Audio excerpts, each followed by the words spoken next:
Hi, everyone. In this episode, we'll look at how AI and generative AI can help you better understand and manage your supply chain risk. Welcome to another episode of the Ethicast.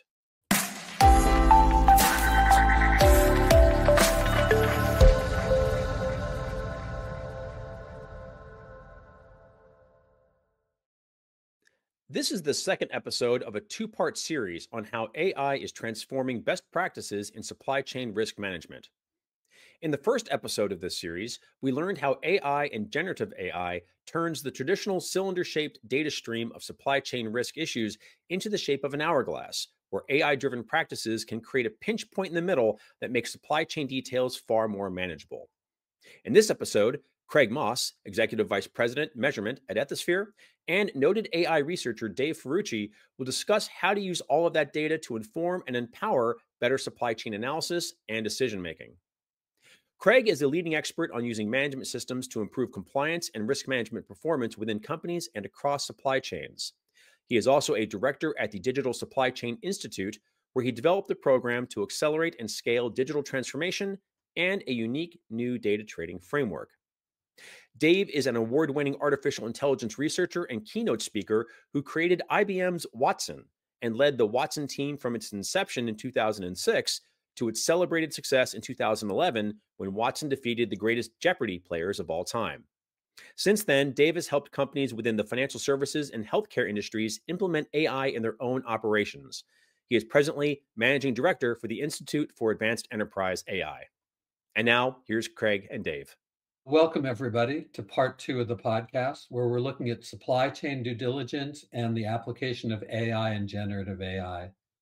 I'm here with Dave Ferrucci, who is a director at the Institute for Advanced Enterprise AI, which is a sister organization to the Digital Supply Chain Institute, where I'm a director.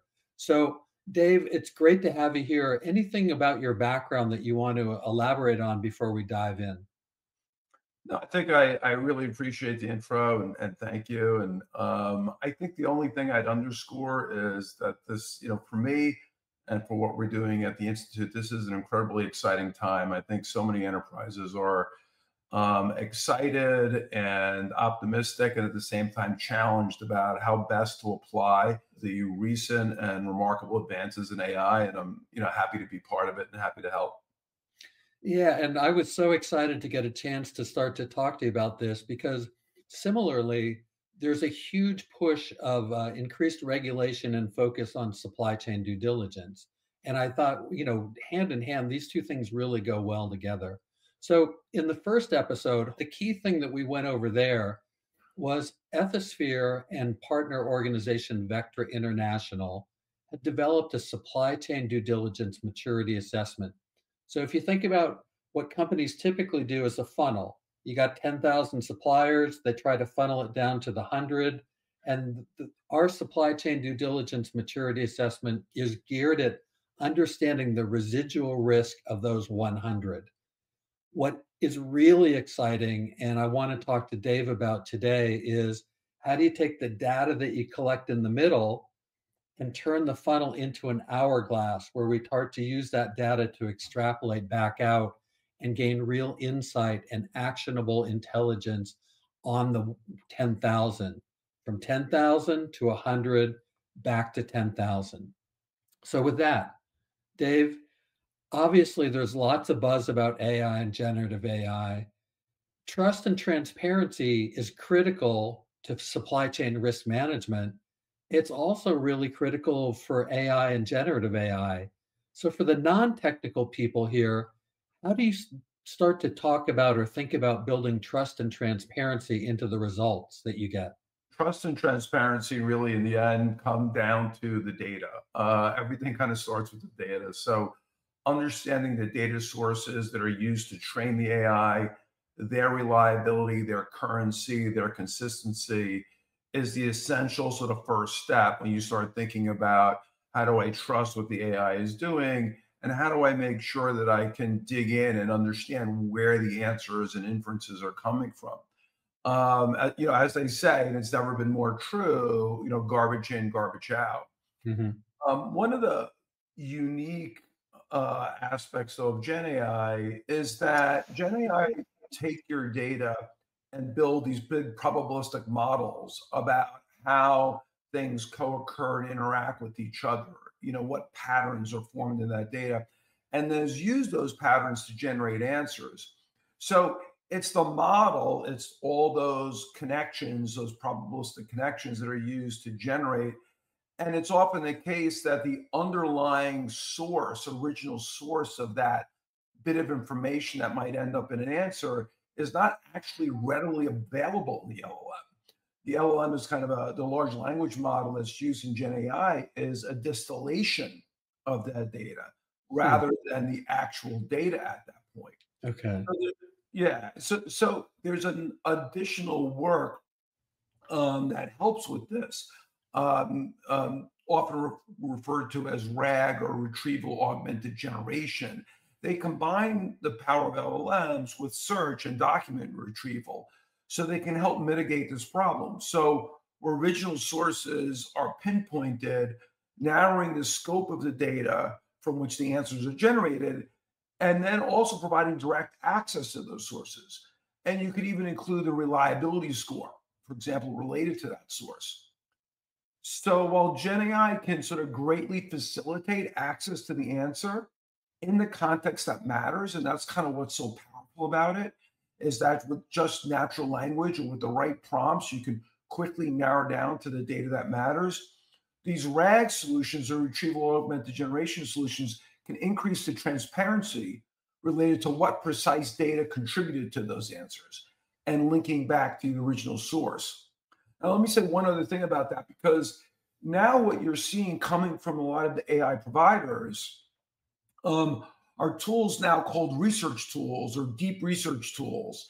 And essentially, what they are is they're these RAG type systems in the sense that they're using LLMs to generate answers, but they're also directly providing the original source data that contributed to that answer. They're really trying to mitigate that problem of the LLM being opaque. So this is happening, and this is happening fast to help you deal with the transparency issue.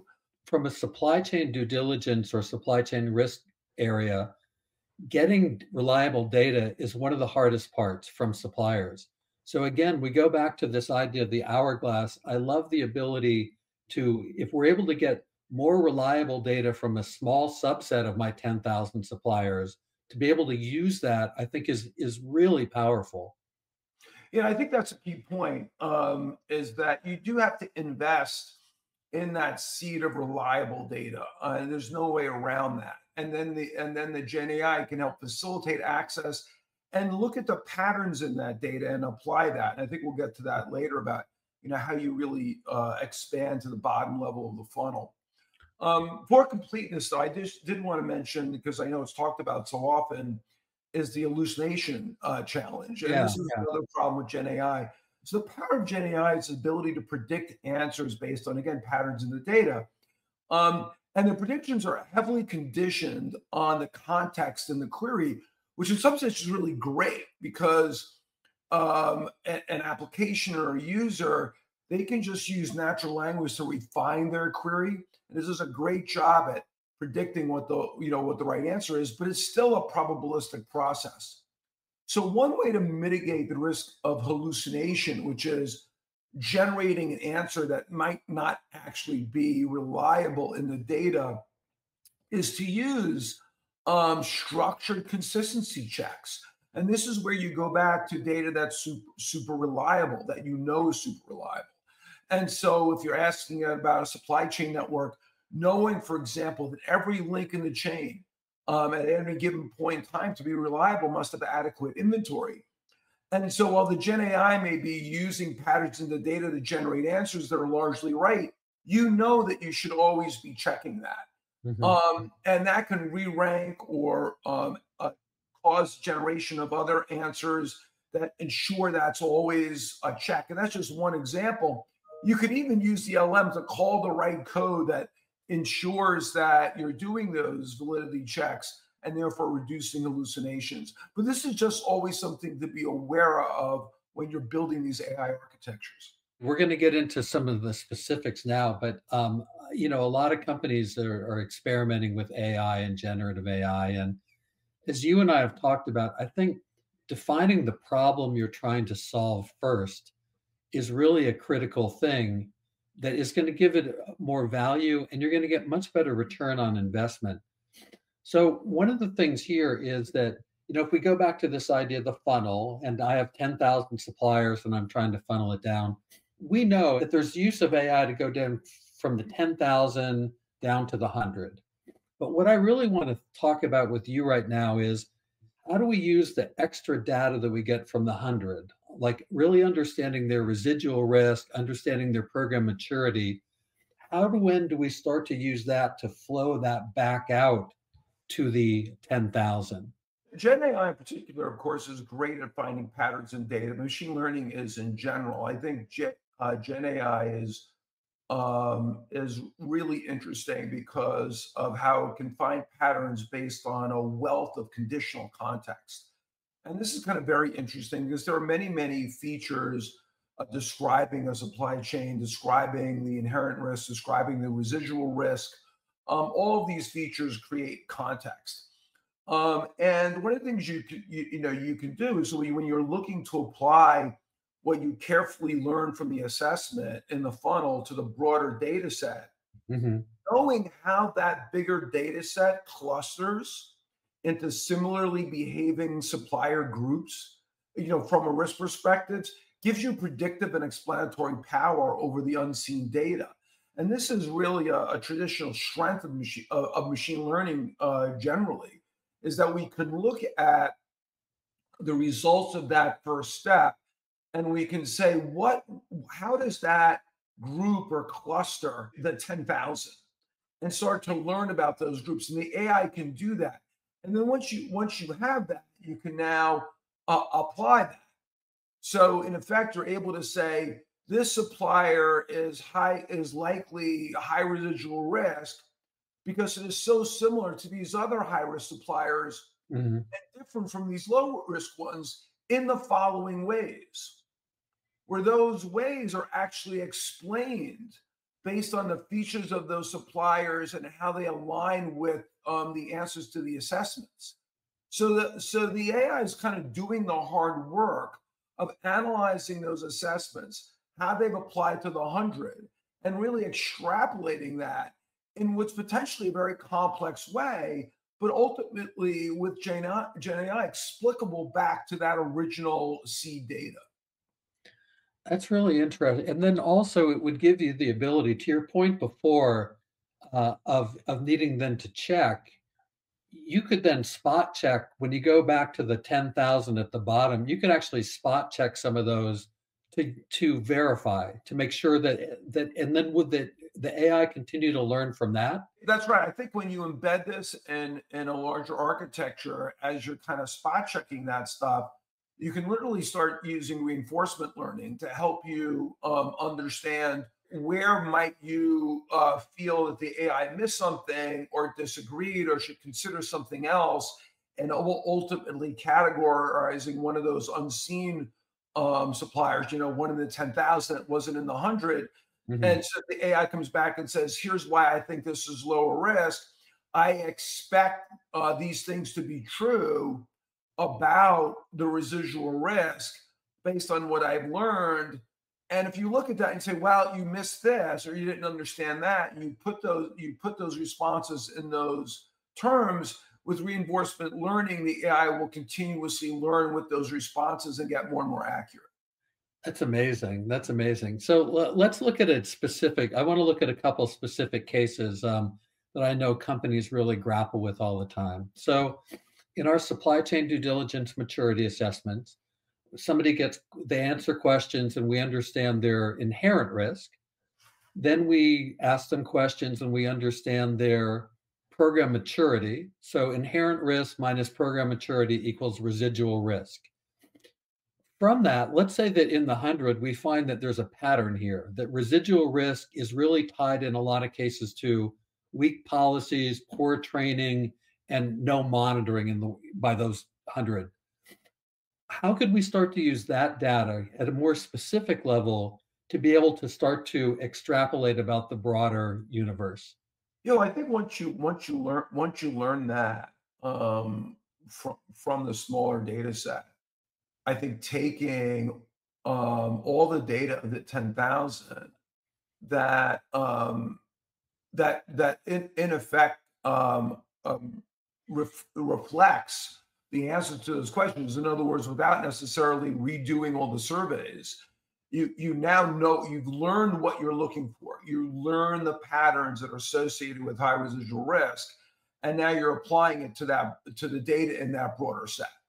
And I think that's the opportunity. And so now you, as we said earlier, you can take any one of them, and then Gen AI should not only be able to categorize it, but in the same terms explain why it thinks it fell into one category or the other, opening the door for you to do the reinforcement learning as suggested.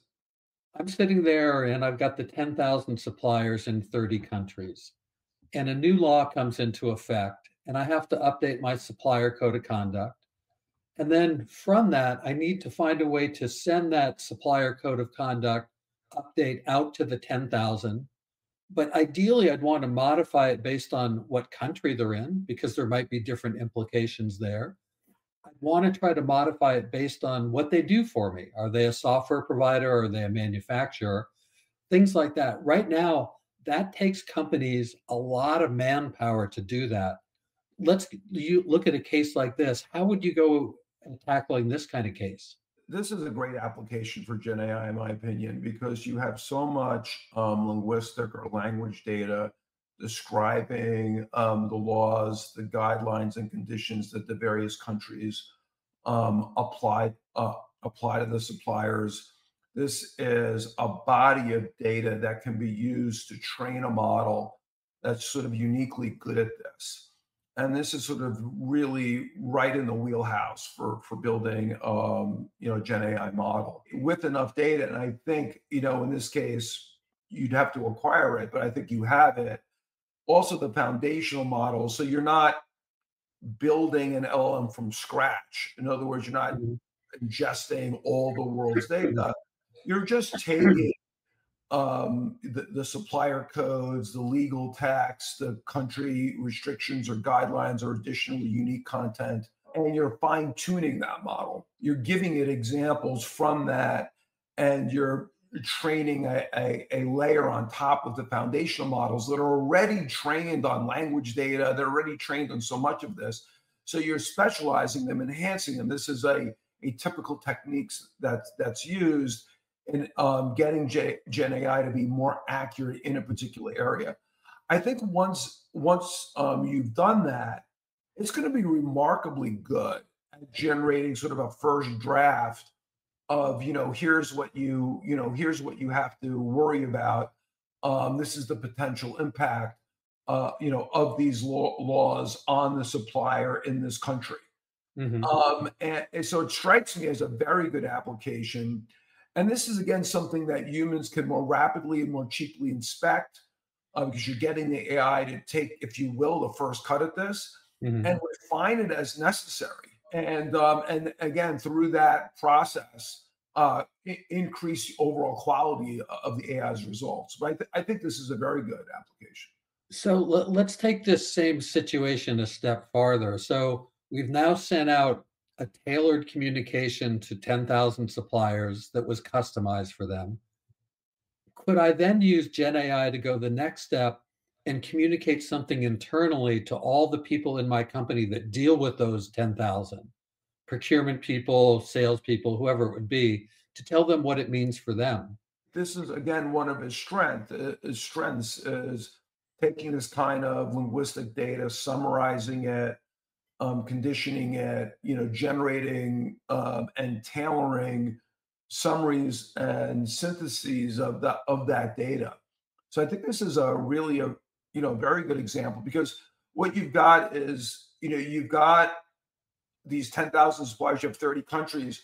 Much of what's going on here, like policies, laws, codes of conduct, these are all you know uh, sources of linguistic data that Right. can be used to fine tune these Gen AI models uh, to produce exactly this type of summary and application.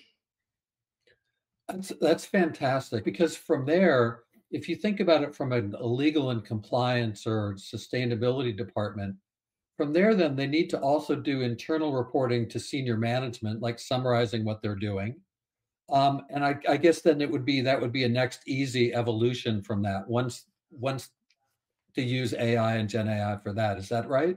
Yeah, absolutely. I think there has to be, the way I would architect these things is always be a human in a loop here. But the clear advantage is to do a really good job at generating initial drafts, continuously refining them so that the Gen AI gets better and better.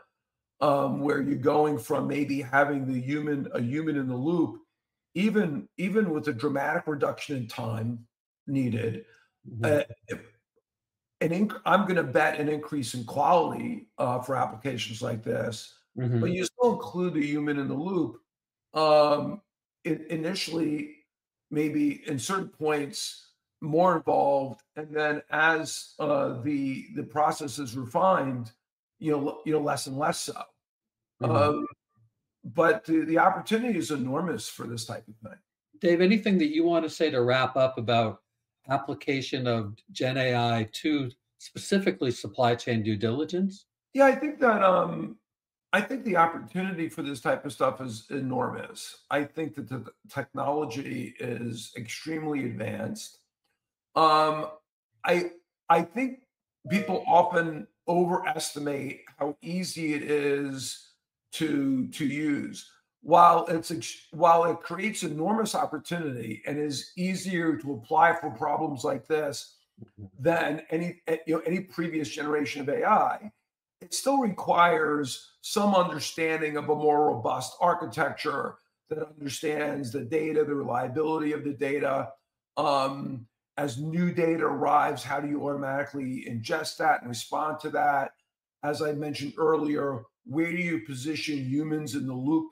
What sorts of interactions make sense at what points in that process? Mhm. How do you facilitate continuous learning and refinement? Because as the data changes and even the expectations change, how do you keep that going? And how do you implement the process for regular testing and validation? So I think Mhm. when you step back, there's also security and privacy issues and things like that. You have to look at the enterprise architecture for these applications, but Mhm. the core engine that AI and Gen AI provide here is significant. It's really transformative, in my opinion. So to wrap up here, from my point of view, what is so exciting about this collaboration with the Institute for Advanced Enterprise AI, Ethisphere, and the Digital Supply Chain Institute is really that idea of the hourglass. We know companies struggle with what to do, and here we're able to take new data from the supply chain due diligence maturity assessment, and we're able to use that to extrapolate and make something that's far more scalable, far more efficient for people to not only meet the regulations, but reduce risk and improve supply chain performance. So with that, I'm going to wrap up. I'm going to turn it back to Bill. If any of the listeners have an interest in getting back in touch to start to look at some specific applications to your organization and how the collaboration between Ethisphere, DSCI, and the Institute for Advanced Enterprise AI could help you, please feel free to get in touch with me. Thanks very much. For part one of this series, please visit the link in this episode's show notes or visit the Ethicast on YouTube, Apple Podcasts, Spotify, or the Ethisphere Resource Center at ethisphere.com/resources.